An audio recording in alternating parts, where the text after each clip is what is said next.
हाँ, तो अब बारी है पाइपलाइनिंग की। पाइपलाइनिंग क्या होती है? एक बेसिकली एक टेक्निक होती है जिससे हम एक सीक्वेंशियल प्रोसेस सब ऑपरेशन को डीकम्पोज करते हैं।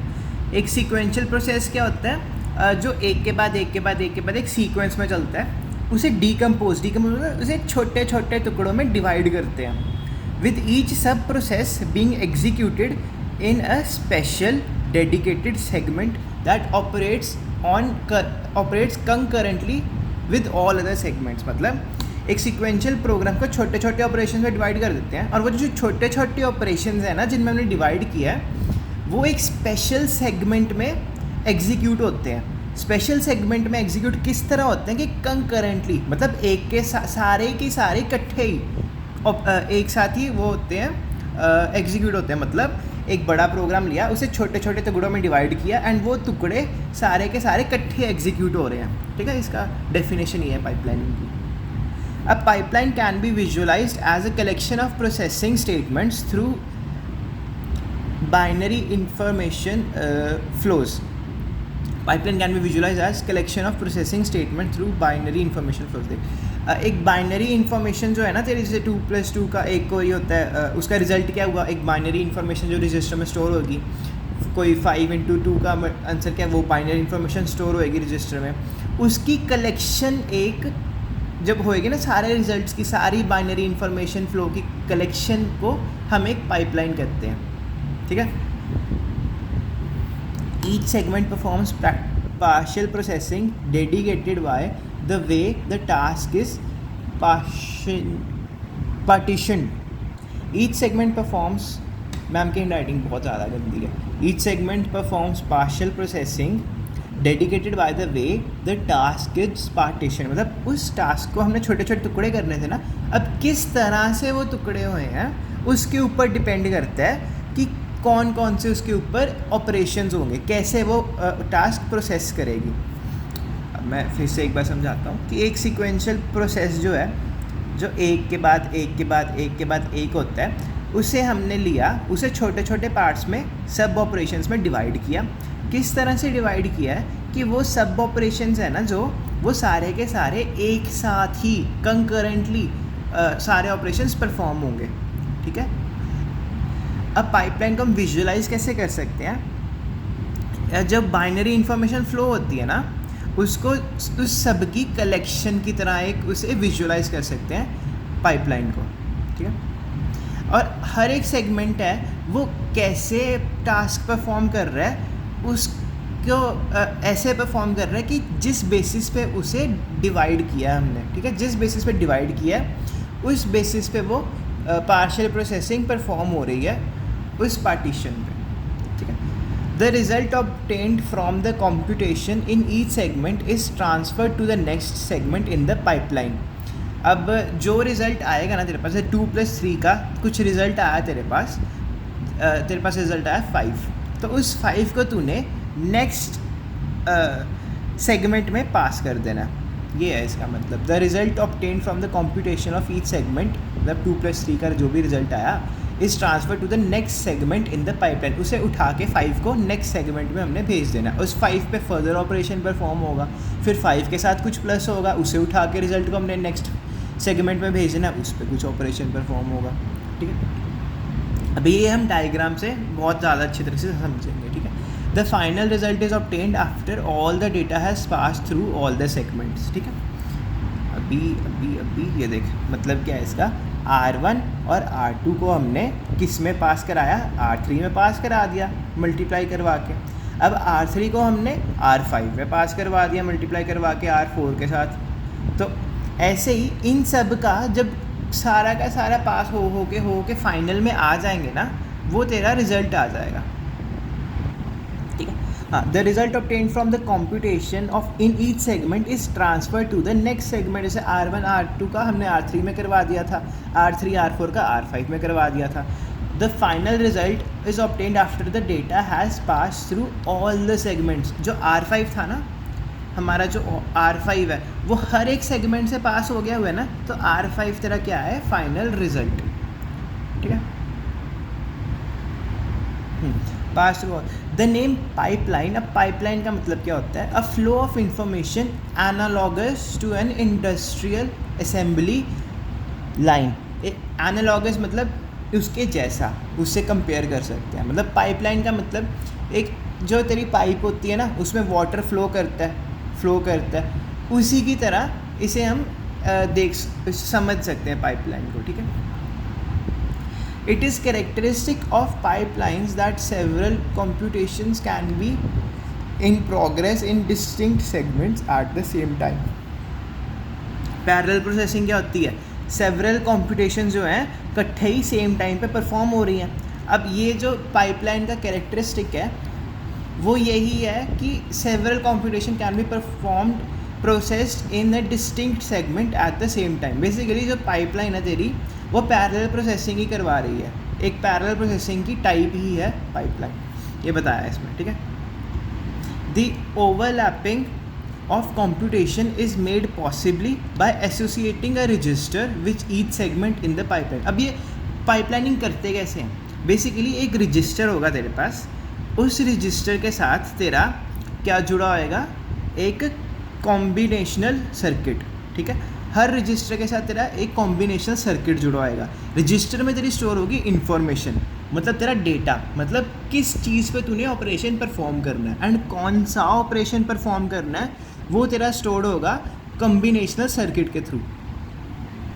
ठीक है. द ओवरलैपिंग ऑफ कंप्यूटेशन मतलब जो एक के बाद एक कंकरेंटली हमने काम परफॉर्म करने हैं, वो कैसे पॉसिबल होता है? वो पॉसिबल होता है हर एक रजिस्टर में associating a register with each segment in the pipeline and the register provide isolation between each segment so that each can operate on distinct data simultaneously. अब रजिस्टर्स को इंट्रोड्यूस करने का फंडा क्या है कि जो रजिस्टर है ना वो हर एक सेगमेंट को, जैसे सेगमेंट 1, सेगमेंट 2, सेगमेंट 3, सेगमेंट 4 को उन्हें आइसोलेट कर देंगे. मतलब सेगमेंट 1 जैसे 5+2 अपना हो रहा है, 5+2 हो गया, उसके बाद नेक्स्ट सेगमेंट में जो आंसर आया ना 5+2 का 7, वो नेक्स्ट सेगमेंट में आके उस पर ऑपरेशन परफॉर्म होगा. फिर जो उसका आंसर आया वो नेक्स्ट सेगमेंट में आके उस पर ऑपरेशन परफॉर्म होगा. ठीक है. वो आइसोलेट हो गए. पहले ऊपर वाले परफॉर्म होंगे, फिर नीचे वाले, फिर उसके नीचे वाले, फिर उसके नीचे वाले. जैसे ये है ना, पहले ये दोनों पे ऑपरेशन परफॉर्म होगा, फिर R3 R4 पे ऑपरेशन परफॉर्म होगा, फिर R5 पे अगर नेक्स्ट होता है ऑपरेशन तो वो उस पर परफॉर्म होता है. ये ऐसे सेगमेंट्स में डिवाइड हो गया ना. ये फर्स्ट सेगमेंट है तेरा, फिर ये सेकंड सेगमेंट है तेरा R3 R4 का, और फिर ये R5 का ऐसे फाइनल सेगमेंट है. ठीक है. तो ये काम होता है रजिस्टर्स का. They provide isolation between each segment so that each can operate on a distinct data simultaneously. मतलब अलग अलग डेटा पे इकट्ठे काम कर सके. बेसिकली पैरेलल प्रोसेसिंग का मतलब ये है. The simplest way of viewing the pipeline structure is to imagine that each segment consist of an input register followed by combinational circuit. Basically ये है तेरा एक सेगमेंट, ये पार्ट है ना जो, ये है तेरा एक सेगमेंट.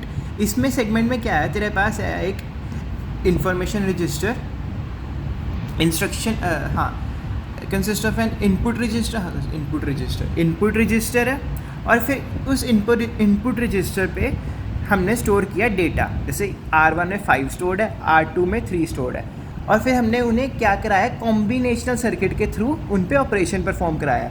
ये तेरा बनता है एक सेगमेंट. क्या? इनपुट रजिस्टर प्लस एक कॉम्बिनेशनल सर्किट तेरा बनेगा एक सेगमेंट. ठीक है. फिर उस पर जो हमने आंसर आएगा 5+3 8 आया, मल्टीप्लाई करवा रहे 15 आया, और फिर ये बनेगा तेरा दूसरा सेगमेंट R3 R4, और एडर तेरा बनेगा सेकंड सेगमेंट. क्यों? देख, इनपुट रजिस्टर्स हैं तेरे पास R3 R4 एंड उन पे कॉम्बिनेशन सर्किट जो है एडर. ठीक है. ये बन गया तेरा सेकंड सेगमेंट. लग गया पता? Excuse me. In followed by combination circuit. The register hold the data and the combination circuit performs the sub operations in the particular segment. ठीक है. जो इंस्ट्रक्शन रजिस्टर है वो क्या करता है? डेटा होल्ड करता है, एंड जो कॉम्बिनेशन सर्किट है वो ऑपरेशन परफॉर्म करते हैं उस डेटा पे. The output of the combinational circuit is in a given segment is applied to the input register of the next segment. मतलब जो इन दोनों का आउटपुट होगा ना R3, वो इस पे अप्लाई कर देंगे, R3 + R4 हो जाएगा. जो इन दोनों का आउटपुट आया R3, उसे हमने अप्लाई कर देना उठा के R4 पे अपने क्वेश्चन के according. Holds the data particular segment. The output of the combination circuit in a given segment is applied to the input register of the next segment. फिर से एक बार समझा देता हूँ. जो इन दोनों का आउटपुट था ना, वो किस में स्टोर हो गया, एक इनपुट रजिस्टर में जाके स्टोर हो गया सेकेंड सेगमेंट का. ये है तेरा फर्स्ट सेगमेंट, इसका आउटपुट स्टोर हुआ सेकेंड सेगमेंट के इनपुट रजिस्टर पे. ठीक है, चलो. The output of combination circuit is in a given statement is applied to the input register of the next segment. Output of the combination circuit in a given segment is applied to, हाँ ये बार ही पढ़ी. A clock is applied to all the registers even though time has elapsed to perform the segment activity. Basically उन्हें पता कैसे लगता है कि अब मैंने ऑपरेशन परफॉर्म करना है, अब पिछला सेगमेंट ख़त्म हो गया, अब नेक्स्ट सेगमेंट आया, एक क्लॉक के थ्रू. जब भी क्लॉक पॉजिटिव एज ट्रिगर्ड होती है, जब पॉजिटिव एज आएगा ऑपरेशन परफॉर्म होगा, फिर दोबारा पॉजिटिव एज आया, नेक्स्ट ऑपरेशन परफॉर्म हुआ, फिर दोबारा पॉजिटिव एज आया, नेक्स्ट ऑपरेशन परफॉर्म हुआ. इससे तो याद रख सकता है ऐसे. ठीक है. A clock is applied to all the registers even after enough time has elapsed to perform all segment activity. ठीक है. In this way the information flows through the pipeline one step at a time. जब भी positive as आएगा तभी के तभी होगा सिर्फ ऑपरेशन परफॉर्म, नहीं तो नहीं होगा. तो स्टेप बाय स्टेप ऑपरेशन इससे परफॉर्म करते हैं. अब मैंने तेरे को बताया था कैसे चलता है डेटा कम्युनिकेशन का सारा काम. पहले डेफिनेशन देनी है हमने, फिर एग्जाम्पल एक डायग्राम देनी है, एंड फिर उस डायग्राम को हमने समझाना है. हाँ, उस डायग्राम को हमने समझाना है. ठीक है, अब हम चलते हैं एग्जाम्पल पे. The pipeline organization will be demonstrated by the means of simple example. Example ले ले, जैसे ये तेरा ऑपरेशन है AI into BI plus CI and I for all I 1 2 3 4 5 से 7 तक. ठीक है. अब इसे हमने एक डायग्राम बनाएंगे इसकी, जो होगी सेगमेंट वाली डायग्राम. चलो बनाते हैं. अब ये देख A1 जो AI है, तेरा क्वेश्चन में AI था, वो यहाँ आ जाएगा. BI तेरा यहाँ आ गया और CI तेरा यहाँ. ये तीन तेरे इनपुट्स हो गए हैं. एंड हमने क्या किया, R1 और R2 को मल्टीप्लाई करवा दिया इन दोनों को पहले, क्योंकि बोर्ड मास के अकॉर्डिंग पहले मल्टीप्लिकेशन होगी फिर एडिशन होगी ना. इन दोनों को प्लस कर मल्टीप्लाई करके जो रिजल्ट आएगा उसमें ये जाके प्लस होगा. तो मल्टीप्लाई करके जो रिजल्ट आया उसमें हमने R4 प्लस करवा दिया. ठीक है, ईजी है. ये तेरा एक सेगमेंट है, ये तेरा दूसरा सेगमेंट है. ये दो सेगमेंट का पाइपलाइन प्रोसेसिंग डायग्राम आ गया. ठीक है. और हर एक सेगमेंट में एटलीस्ट 1 या फिर एटलीस्ट 2 रजिस्टर होंगे और एक कॉम्बिनेशन सर्किट होगा. R1 through R5 are registers है. R1 R2 R3 R4 R5 क्या है, रजिस्टर है, input registers. That receives new data with every clock pulse. में बताना पॉजिटिव एज होगा जब उनका रिजल्ट स्टोर हो जाएगा, फिर पॉजिटिव एज आएगा, फिर रिजल्ट स्टोर हो जाएगा, फिर पॉजिटिव एज आएगा, फिर रिजल्ट स्टोर होएगा. ऐसे स्टेप बाय स्टेप उसे ऑपरेशन परफॉर्म करने में हेल्प मिलती है. एंड फिर उन्होंने बेसिकली क्या किया, इस डायग्राम को ही एक्सप्लेन कर दिया सारा. इसे मैं रट्टा मारने से अच्छा होगा कि तू खुद देखो जो समझ लगी ना उसे एक्सप्लेन कर. एक तो तू ज़्यादा अच्छे से एक्सप्लेन कर पाएगा एंड ज़्यादा तेरे पास मटीरियल होगा एक्सप्लेन करने वाला. चलो अब हम इसे टेबल पे पढ़ते हैं. टेबल क्या है, इन्होंने इसको डायग्राम को टेबल में लिखा हुआ है. क्लॉक पल्स है 1 2 3 4, ये क्लॉक पल्स आई है तेरी, इसे हम बाद में देखते हैं. पहले चलते हैं सेगमेंट 1 पे. सेगमेंट 1 तेरा किस में है, R1 R2 और मल्टीप्लायर में. सेगमेंट 2 किस में है, R3 R4 और एक एडर में. तो सेगमेंट R1 A1 B1 है, A2 B2 A3 B3. क्यों A1 B1 A2, क्योंकि AI और BI में से आया ना. पहले आया होगा 1, फिर आया होगा 2, फिर आया होगा 3. तो पहले केस में क्या हुआ, A1 B1 I1 था, फिर A2 B2 I2 था. ऐसे करके हमने 7 ये लिख लिए, फिर 7 हमने ये लिख लिए हैं. ठीक है. और फिर उनमें सेगमेंट 3 में ऑपरेशन पे जो टोटल आंसर आया ना उनका वो A1 B1 और C1, A2 B2 C2 A3 B3 C3 A2 वो लिख लिए. Easy table.